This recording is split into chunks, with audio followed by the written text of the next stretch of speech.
Programa Novo Alvorecer, trazendo boas novas para você.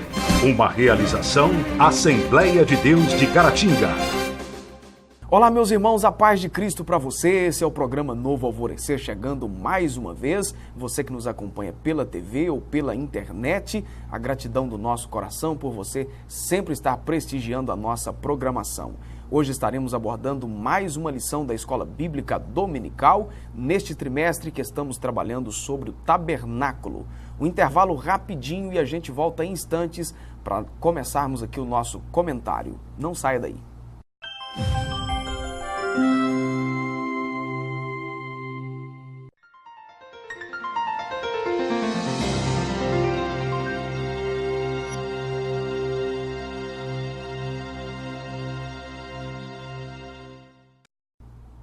Continuando o programa Novo Alvorecer de hoje, comigo aqui o Joás, mais uma vez. Joás, bem-vindo, Deus te abençoe. A lição de número 5, que será ministrada neste próximo domingo, dia 5 de maio de 2019, a pia de bronze, lugar de purificação é o tema. Texto áureo da lição, João capítulo 15, versículo 3, vós já estáis limpos pela palavra que vos tenho falado, disse Jesus. A verdade prática diz que a pia de bronze é o símbolo do processo de santificação que Cristo realiza em nós, através do seu sangue e da palavra de Deus. A leitura bíblica em classe será abordada aí, a lição baseada nesses textos, está aí no rodapé do seu vídeo aí, no livro do Êxodo, também na carta de Paulo aos Coríntios e também na carta de Paulo aos Efésios. A presente lição, Joás, nós estaremos abordando aí sobre a pia de bronze, continuando aí, nós iniciamos aí na segunda lição, né, adentrando no tabernáculo propriamente dito, e agora vamos um pouquinho mais, agora em relação à pia, onde traz pra gente aí o simbolismo de limpeza, de pureza, dois aspectos principais aí, que é a questão da lavagem, né, que o sacerdote tinha que fazer, antes de oferecer o sacrifício e realizar qualquer trabalho que ele fosse prestar no tabernáculo. E também um outro aspecto é que somos chamados à responsabilidade acerca da necessidade urgente de vivermos uma vida limpa e irrepreensível diante de Deus. É uma continuação, né, dessas lições que vieram aí, desde a lição 2, uma vai se interrelacionando com a outra. Né? Nós entramos no pátio, aí o altar do holocausto, agora a pia de bronze, né? Essa sequência que o sacerdote fazia ao entrar no lugar santo, né? É interessante notar que todos esses elementos aí do tabernáculo, eles fazem referência a duas coisas, a pessoa de Jesus, né, e ao adorador. Né? Há referências para os dois em todos esses símbolos aí. Né? Se no altar de holocausto ele era o sacrifício, né, que nos trouxe essa reconciliação com Deus, né, o altar de holocausto fala disso e fala também do sacrifício nosso, né? Com quem está levando a oferta. A nossa visão do sacrifício. Né? E na pia, que é o que nós vamos estudar hoje, né, Cristo é aquele que nos limpa.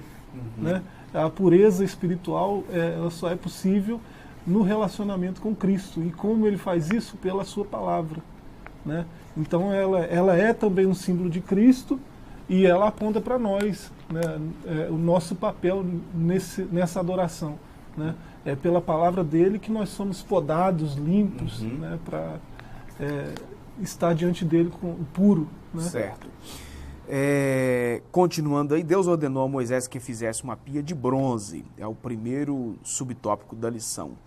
O objetivo era que antes de entrar e sair do tabernáculo, Arão e seus filhos lavassem as mãos e os pés. Então não era só na hora de entrar, na hora de sair também, depois do trabalho realizado, né? Não é possível apresentar-se diante de Deus de maneira a não reconhecer a sua santidade e justiça.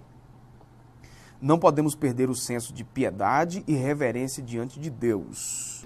Pois é, essa necessidade da lavagem, né, desse ritual aí de purificação, para que diante de um Deus plenamente justo, plenamente santo, né, o adorador, né, que é um pecador, não fosse exterminado diante de tanta justiça, né?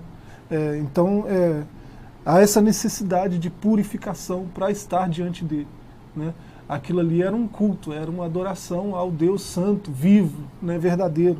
Então, essa necessidade de estar puro diante desse Deus santo que causou esse ritual aí, da lavagem. E na saída também, né? Porque você imagina agora o sacerdote sacrificando o animal, né? O quanto sujo de sangue ele estaria. E agora também, na hora de encerrar o seu trabalho, também se lavava novamente. O que acontece? Ele entrava, o sacerdote e o ofertante, né, no pátio. Aí tem aquele altar de holocausto ali.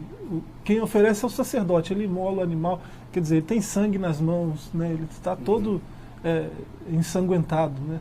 Então ele vai entrar no lugar santo, na tenda mesmo do tabernáculo, né? E para entrar lá ele tem que estar limpo, ele vai se limpar desse sangue que está nas mãos dele, né, nos pés. A pia fica antes de entrar no lugar santo, né? E se ele fosse ofertar a oferta queimada no outro altar, ele tinha que fazer o mesmo processo, voltar, se limpar. Para depois, então você percebe então todo esse cuidado, né? Antes de oferecer qualquer coisa para Deus. Então, ou seja, o autor da lição até coloca aí que não podemos perder esse senso de piedade e de reverência.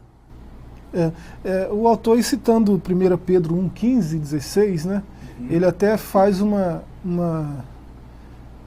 comentário que os nossos cultos, bem como nossas vidas, devem refletir a santidade de Deus.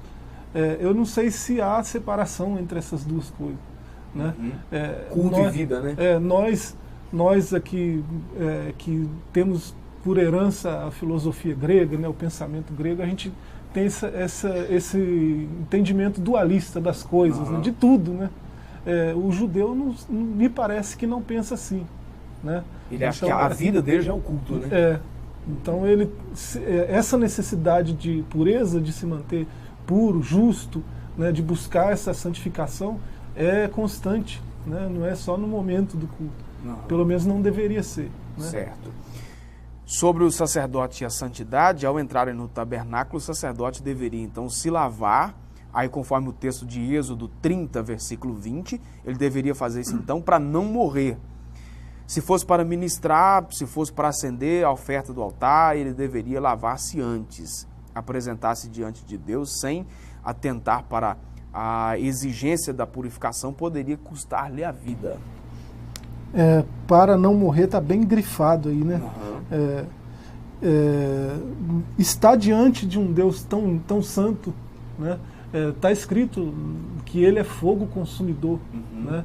Então, se o sacerdote não tivesse esse cuidado, né, com a pureza, ele seria exterminado mesmo. Aqui não valia ser bem intencionado, né? A gente vê que essa questão de tratar determinadas coisas do reino de Deus com boa intenção, no final da história sempre dá ruim, né? Quando Davi vem trazendo a Arca da Aliança, bota ela em cima de uma carroça, e aí a carroça vai para cair no precipício, alguém chega e bota a mão, o cara morreu exterminado na hora. Ele tinha boa intenção, mas não era o papel para ele fazer. Por isso que eu falei desse dualismo aí, que não faz parte, não é só do povo judeu, nenhum oriental pensa assim, né? Eu defendo uma ideia, mas eu pratico outra coisa, né? A ideia que eu defendo é o que eu sou, né? A pessoa não vai defender a justiça se ela não se preocupar em praticar isso, né? O oriental, ele não pensa assim, particionado as coisas, né? Então, para estar diante desse Deus santo, precisa de santidade. Isso aí eu tenho que fazer, tem que ser uma conduta, uma regra de vida, né? Tem que ser uma conduta 24 horas por dia. Né? Então eles têm essa preocupação, né? E até deve ser a nossa preocupação, já que a gente se declara filho de Deus, né? Cristão, parecido com Cristo, né? Inclusive um texto de 1 Timóteo 4,7, que eu acho interessante, né? Vai falar disso, né? A gente deve rejeitar as fábulas, falatórios insensatos e coisas do tipo, né? E exercitar-se em piedade, né? Esse exercitar em piedade é até clamado aqui no comentário, né? Devemos pautar nossas vidas na obra, exercitando-nos na piedade e na santidade. Outra coisa exigida, né? A santidade. Né? Basta você ler Levíticos 27, Efésios 1, 4, né? Vai falar da importância da santidade, sem a qual ninguém verá Deus. Né? Esse rito seria um estatuto perpétuo, então, para o sacerdote. É o terceiro subtópico aí. O que você acabou de dizer, viver uma vida santa separada e única e exclusivamente para Deus, deve ser um estilo de vida de todo aquele que foi vocacionado para a obra de Deus. Lembrando que isso aqui não é só para quem, o autor coloca aí para o vocacionado, mas não é só para quem foi vocacionado para um ministério específico. Não é para quem quer servir ao Senhor. Então precisa viver de forma separada, de forma santa, de forma exclusiva para Deus. É muito comum essa questão aí de separar, o exemplo que você deu aí, por exemplo, na questão profissional. Né, já percebeu que, de vez ou outra, a gente vê alguém que quer separar isso? Não, isso aqui é a minha vida profissional, não tem nada a ver com a minha fé. Como é que faz isso? Não é? Eu não sei. Como é que faz? É essa maneira deturpada de enxergar as coisas, né? Santidade ao Senhor gera, então, espiritualidade profunda. Santidade gera vida, gera compromisso, gera vida no altar. Quanta coisa, né? Se você buscar a santidade, né? Quanta coisa você tem de volta, né? Uma espiritualidade profunda, uma vida de compromisso, vida no altar, né? Então, é muita coisa que vem de volta quando você procura obedecer a palavra de Deus, né?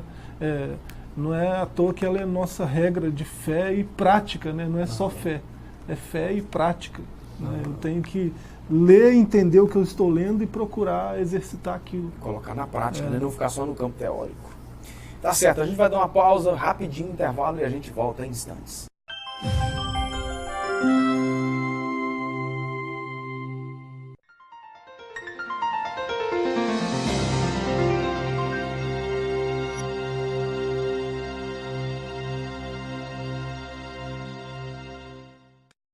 Continuando o programa Novo Alvorecer, agora para o segundo tópico da nossa lição, onde nós estamos abordando aqui sobre a pia do tabernáculo. Vamos lá então, Joás, era uma bacia redonda, né, que é assim a imagem que normalmente é representada nas ilustrações, para entrar então no santuário do tabernáculo. Após ministrar no altar dos holocaustos, o sacerdote lavava-se na pia de bronze com água limpíssima. No dia a dia, aí fazendo uma aplicação para nós, encontramos-nos vulneráveis às imundícias, das obras da carne, enfim, ao mundo de pecado que está à nossa volta. E temos então um recurso divino que nos purifica e santifica, prefigurado aí pela palavra de Deus. Esse recurso é o sangue de Cristo, né? E nós temos acesso a ele justamente pela palavra de Deus, né? Nós temos acesso ao que Cristo fez pela sua palavra. Sem a palavra a gente não saberia o que ele fez. Porque tudo começa pela informação, né? A gente só sabe que aquele sacrifício trouxe o que trouxe para nós, a graça, acesso livre ao trono, né? A gente só sabe disso por causa da palavra, né? Até o textual, né? O texto lá de João, né? Vocês já estão limpos pela palavra, João 15, 3. Né? Um texto, 1 Coríntios 6, 11, que deixa muito claro isso aí, né? Se você ler a partir do verso 10, então, né, vai dizer que nem os devassos, nem idólatras, nem adúlteros, nem efeminados, nem sodomitas, nem ladrões, nem avarentos, nem bêbados, nem maldizentes, nem roubadores herdarão o reino de Deus. E é o que alguns têm sido, mas haveis sido lavados, haveis sido santificados e haveis sido justificados em nome do Senhor Jesus pelo Espírito do nosso Deus. Né? Lavado, justificado e santificado. Aquele que confessa a Cristo não está mais escravo dessas coisas, né, que são citadas aí no verso anterior. Né? Aquele que confessa a Cristo, que entende o que ele fez, que entende que ele remiu a sua alma, que ele salvou a sua vida do inferno, né? Ele não está mais preso àquilo ali. O pecado não tem mais domínio sobre a vida dessa pessoa. O cara já né? a pessoa já não é mais escravo. Porque ele foi santificado, foi justificado, foi lavado. Né? Esse lavado aí vai fazer referência ao que a gente está estudando, né? Essa purificação aí. O mikve que o sacerdote chamava, né? Esse ritual de purificação. A pia de bronze polido, fabricado com espelho das mulheres, né? No fundo, né? Êxodo 38:8, que diz o texto, né? Então, o que acontecia lá? Exposta à luz do sol, a partir da água limpíssima, né? Que já gera uma certa imagem, agora mais acrescentado ainda o espelho, toda a impureza era revelada no interior da bacia. Aí o autor completa que só a palavra de Deus é eficaz para revelar o pecado do nosso coração, expô-lo e removê-lo. A imagem dessa bacia nos remete à santidade de Deus e à necessidade de buscar uma vida de retidão, tanto na área espiritual quanto na área moral. Aqui novamente o autor fazendo essa, né, colocando as duas áreas aí, mas né, somos de Deus e ovelhas do seu rebanho. Aí dá-se a necessidade de sermos diferentes. Você vê, isso aí é uma informação preciosíssima, né? A palavra de Deus é o espelho que reflete a nossa natureza. Isso aqui é fantástico, porque a própria água cristalina e o espelho do metal, né? A primeira coisa que quem estava se purificando via era si mesmo, né? Então, eu estou indo para um ritual de purificação. E o que eu tenho que purificar? É a primeira coisa que eu vejo. Eu preciso de purificação. Né? Isso aí é fantástico.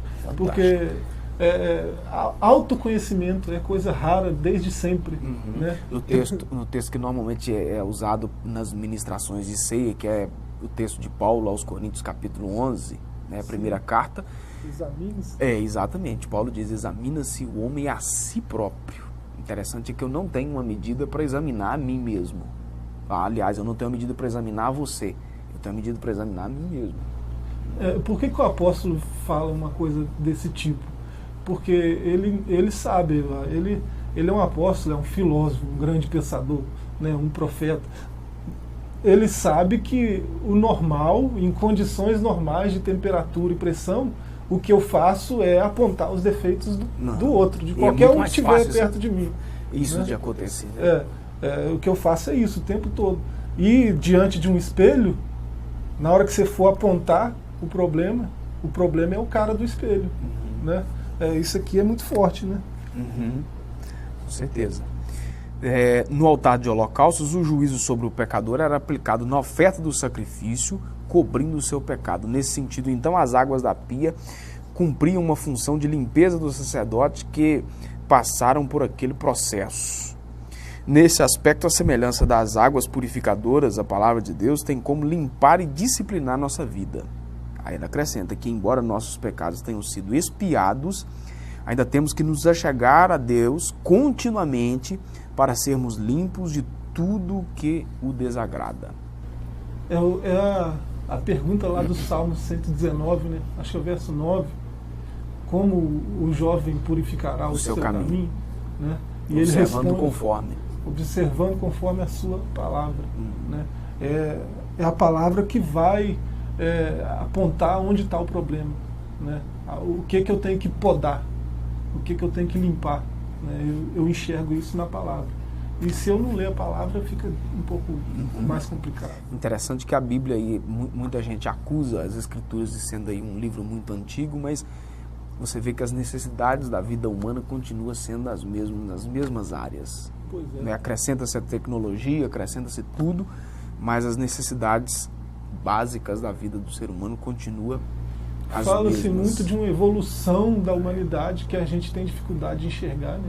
Mas alguém fala que o homem evoluiu muitíssimo. Né? A gente liga o noticiário de manhã, 6 horas da manhã. São as mesmas, a gente tem dificuldade de ver essa evolução. Né? Não parece que nós evoluímos tanto assim. E você vê esses problemas aí de 5.000 anos atrás são os mesmos de hoje. O problema do ser humano é a sua natureza pecaminosa, né? E o antídoto está na palavra. Exatamente. Paulo diz que ela é apta para ensinar, para corrigir, né? Para instruir com justiça, não é só instruir, instruir com justiça. Justiça pune o erro, né? Exatamente. Vamos dar uma pausa no programa e a gente volta em instantes, não sai daí.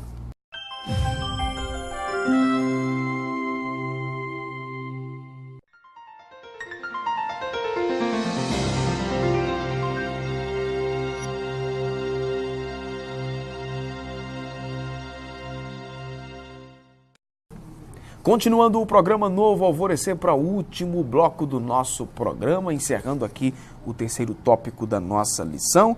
Faremos aí basicamente um resumão daquilo que nós falamos nos blocos anteriores, o Joás, sobre os aspectos do rito de lavagem do sacerdote.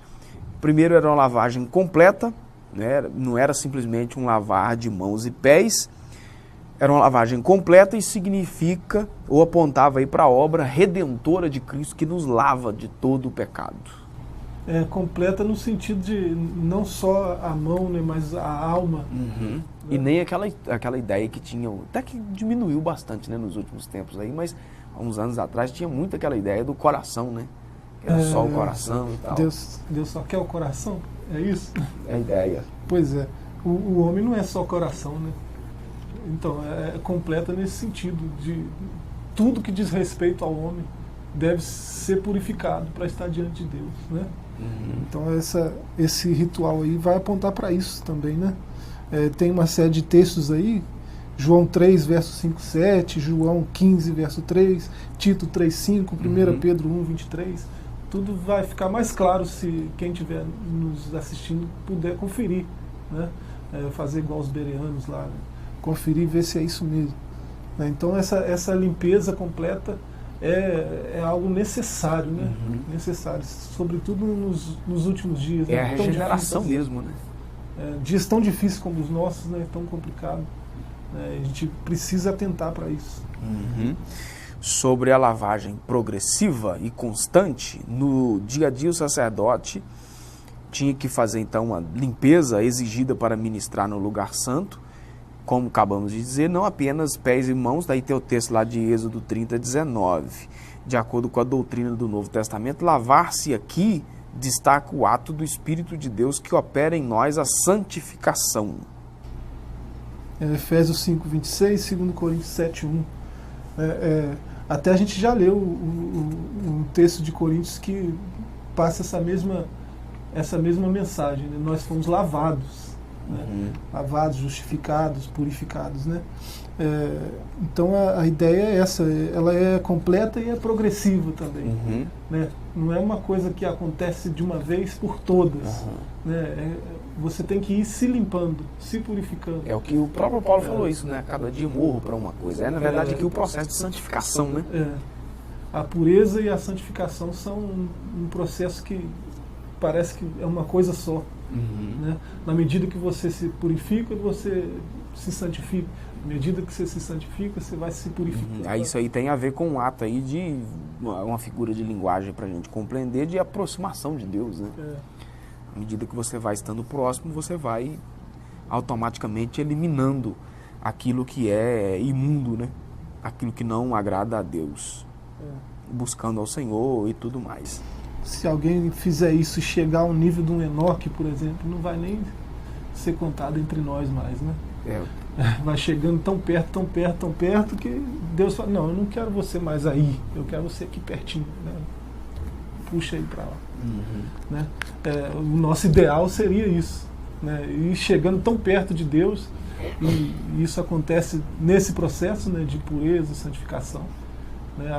Até ele não querer a gente mais distante, né? Quanto mais perto. Lembrando que aqui fala de duas coisas distintas aqui, né?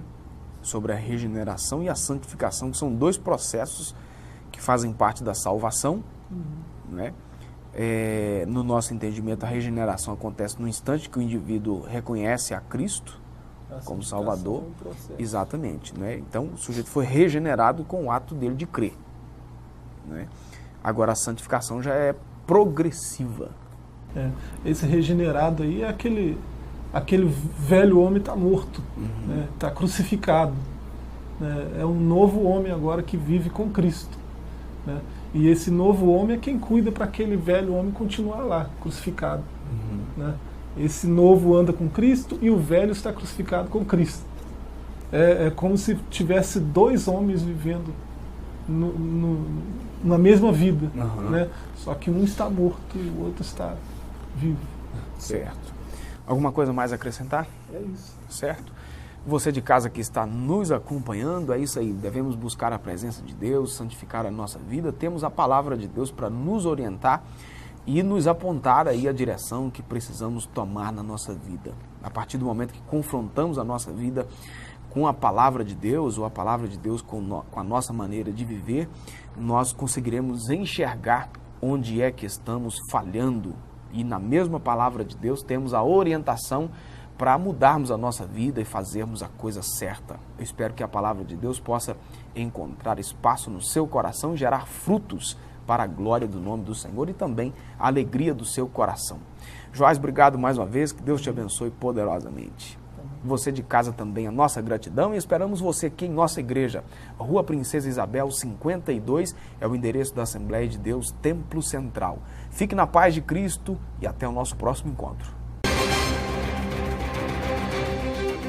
Programa Novo Alvorecer, trazendo boas novas para você. Uma realização Assembleia de Deus de Caratinga.